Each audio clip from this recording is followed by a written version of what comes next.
You are understanding that you are vibrational beings, even more than this stuff you see.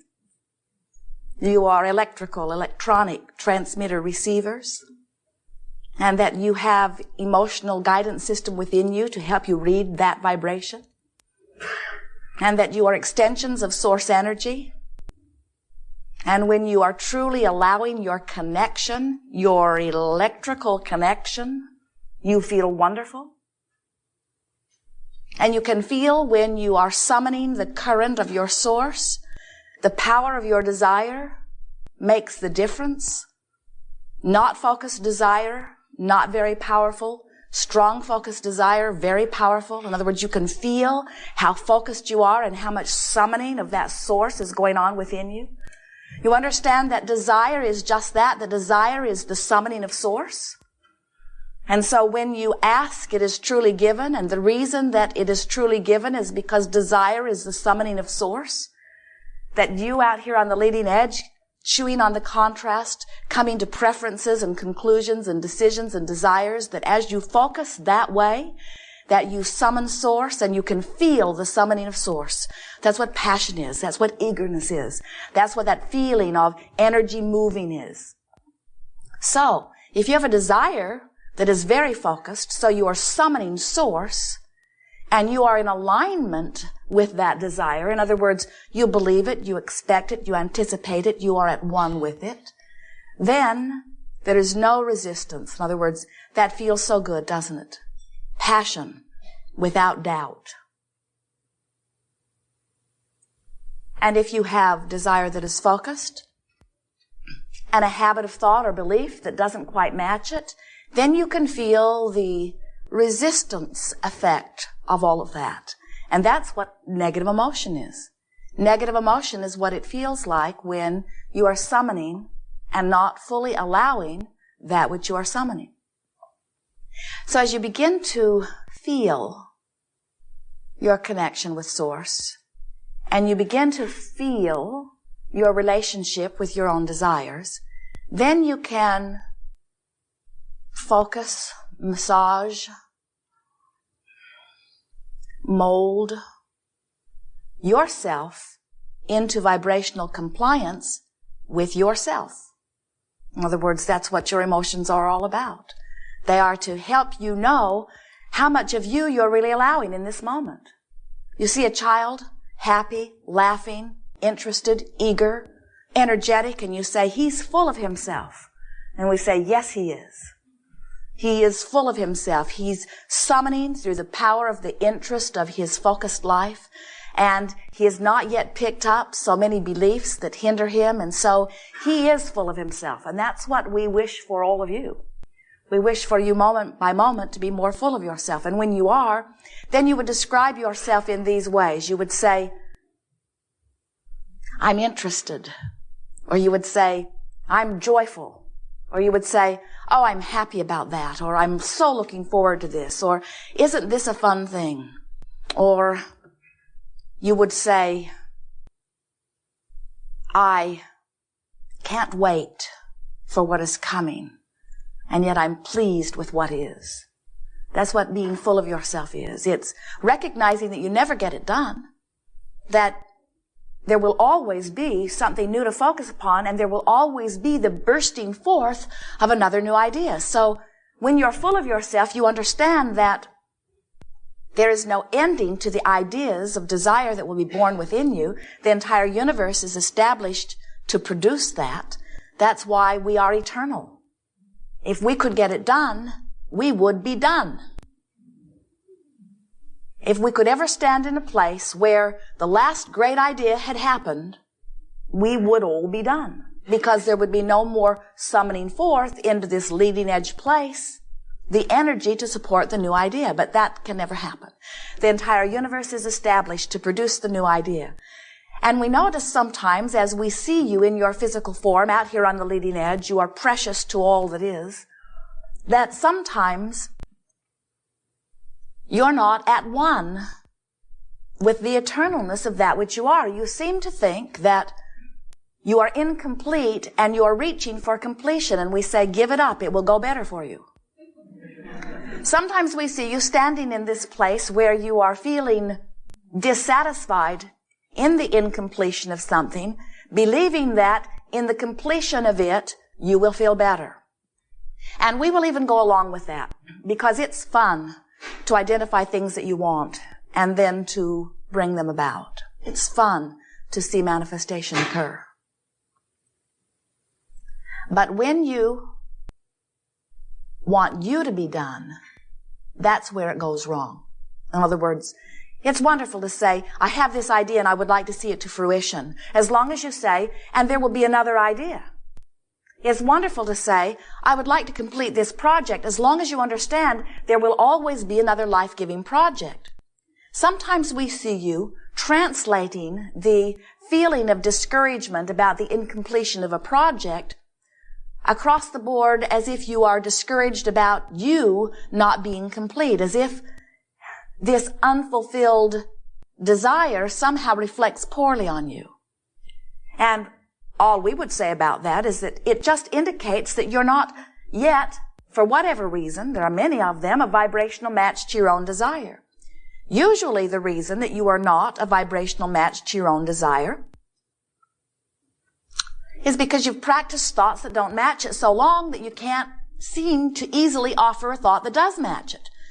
You might say things like, well, I can hardly believe that, or I've thought this as long as I can remember, or that's the way my mother thinks, or that's just the way it is. And we are wanting so much for you to realize that nothing is just the way it is because that's the way it is, because everything that is the way it is the way it is because somebody thinks that's the way that it is. There is no fact apart from somebody's belief. None. So you say, oh, but there are all these facts. And we say they're just beliefs that have been practiced. And a lot of those beliefs really serve us all well. In other words, we are not for a moment suggesting that you have only beliefs that aren't helpful. Most of your beliefs are extremely helpful. Most of what you anticipate and expect serves you. Look at your lifestyle here in this environment. It is remarkable what you have come to expect as those before you have expected, each expecting a little more. In other words, your expectation is powerful, and your lifestyle reflects that. We also notice that you have some beliefs or expectations that you could do without. But you can't get rid of a belief.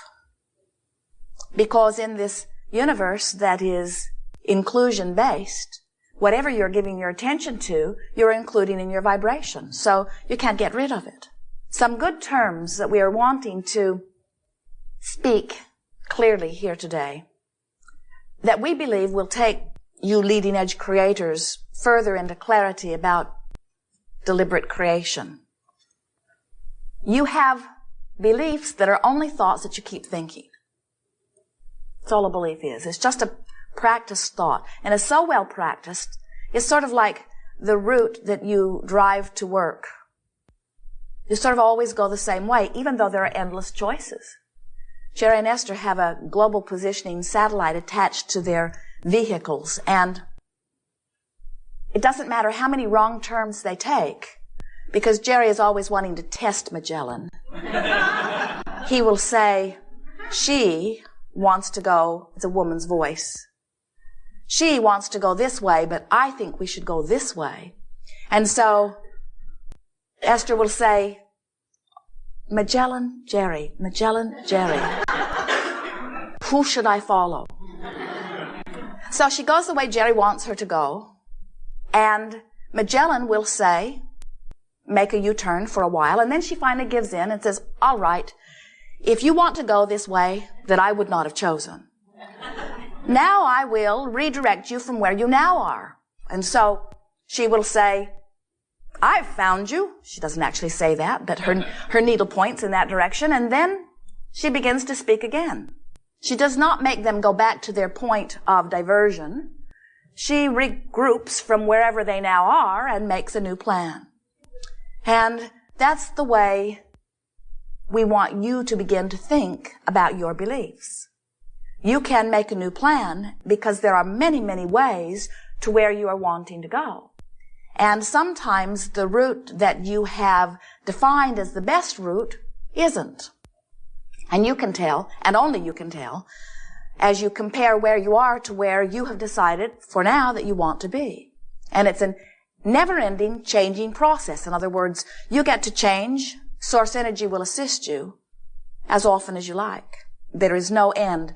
There are many more than 3 wishes. There is no end to the universe's ability or willingness to yield to you that which you are asking for. So, as we see you standing in your now, we can feel within you vibrational patterns that could be called beliefs. We would like to soften that by just calling them dominant thoughts. And we want to help you to realize that the reason that they are dominant thoughts is only because you've practiced them. You've made them dominant. And they're not dominant because you've practiced them for a long, long time and all those years add up to something like a big bucket of heavy thoughts. In other words, it's not like that. You are an in this moment transmitting and receiving mechanism. And so the only thing that we're talking about when we talk about dominant thoughts or beliefs is your propensity to think that way. You get that? In other words, it's not that there's this big bucket of thoughts that now you've got to change one at a time or get rid of. It is that you have this habit of thought, this propensity to think this way, that you can change much more easily than you currently believe. So, for example, when you think about the subject of dollars, does the subject of dollars or financial abundance, does it feel to you like freedom and excitement and anticipation of that which is to come? Or does the subject of dollars feel to you like worry or struggle, uneasiness? You can tell. In other words, sometimes people will say, well, it's a little bit of all of that. And we say, but you can tell which of those is most frequent. You can tell which of those choices is the dominant thought. When you think about your predominant relationship, does it feel like fun and fancy and freedom and joy, expansion? Or does it feel like hard work and struggle? You know. There isn't anyone who cannot answer that question easily. When you think about your physical body, does it feel hearty or tentative? Does it feel good feeling, flexible, free? Or does it feel a bit bound, worrisome? You can tell. Now we know there are some mixtures, but we want you to just for a little bit focus upon which is dominant, because when you understand which is dominant, all that means is that's the likelihood of the route you're going to take. So if something in your now, contrast, helps you to conclude a desire about your body or about your dollars or about your relationship or about anything, and as those desires are born, it activates right away whatever vibration you've practiced most. It's like picking up a stick that could vibrate on either end, and whichever end you've been practicing the most begins to vibrate. So what we are suggesting to you is that sometimes as you introduce to yourself a new desire, the belief that you've practiced doesn't harmonize with it. And that's when you begin to feel that negative emotion. That's when you begin to feel doubt or fear or uneasiness. In other words, that's your indicator that you are not in alignment with your own desire. That's a powerful statement, alignment with your own desire, because when you line up with you, all things are a go. In other words, when you line up with you, oh, that is so important to understand. The only thing that you need to do is line up with you. You don't have to line up with anything else. You don't have to get the world to agree with you. You don't have to understand what the world understands. You just must be in alignment with you, because universal forces are yielding to you your desire, and as long as you are a match to your desire, then there is no resistance, and there is easy manifestation or physical compliance with the idea that you have set forth. So it is a lovely thing when you begin to consciously be aware of what your dominant vibration is. Now, when we talk about a dominant vibration, the other word that we want to exaggerate and emphasize here today is activate. Because, as we said earlier, you don't have this bucket of beliefs that you need to deal with. You have these potential thoughts that could be activated.